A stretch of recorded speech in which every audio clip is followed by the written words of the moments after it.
నిన్నటి వరకు వాళ్ళిద్దరూ గులాబీ జెండా కింద పనిచేశారు. ఇప్పుడు ఒకరు కమలం గూటికి చేరితే మరొకరు హస్తం పార్టీలో చేరారు. లేటెస్ట్ గా ఆ ఇద్దరు నేతల పోటాపోటీ వ్యాఖ్యలే సంచలనంగా మారాయి. వాళ్ళ కమెంట్స్ డైలాగ్ వార్లో చూద్దాం. కొంతమంది వితిన్ పార్టీలో పార్టీ ద్రోహులు, మొన్ననే పార్టీ మారిన వారు కావాలి అని వెన్నుపోటు పొడిచి కడుపులో కత్తులు పెట్టుకొని కౌగలించుకొని మరి మూడోసారి గెలిస్తే ఎక్కడ మంత్రిగా పోటీ వస్తారో అని మరి మొన్నటి మహానుభావుడు ఏం చేసిండో కూడా మా పత్రికా సోదరులందరికీ తెలుసు. నీ వ్యవహార శైలి పైన మండలానికి ఒక గెస్ట్ హౌస్ కట్టుకొని నువ్వు వ్యవహరించిన తీరు పైన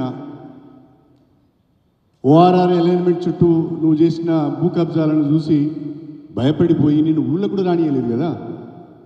కొన్ని ఊళ్ళో కూడా నేను ఎంట్రీ రానియాలి. ఎన్ని రకాల ఆందోళన చేసినా తెలుసు.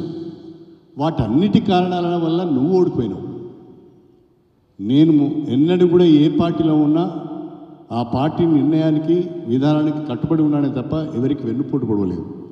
ఆ మాటకు వస్తే నా ద్వారా ఎదిగిన అరుణ్ రమేష్ నాకు వెన్నుపోటు పొడిచాడు.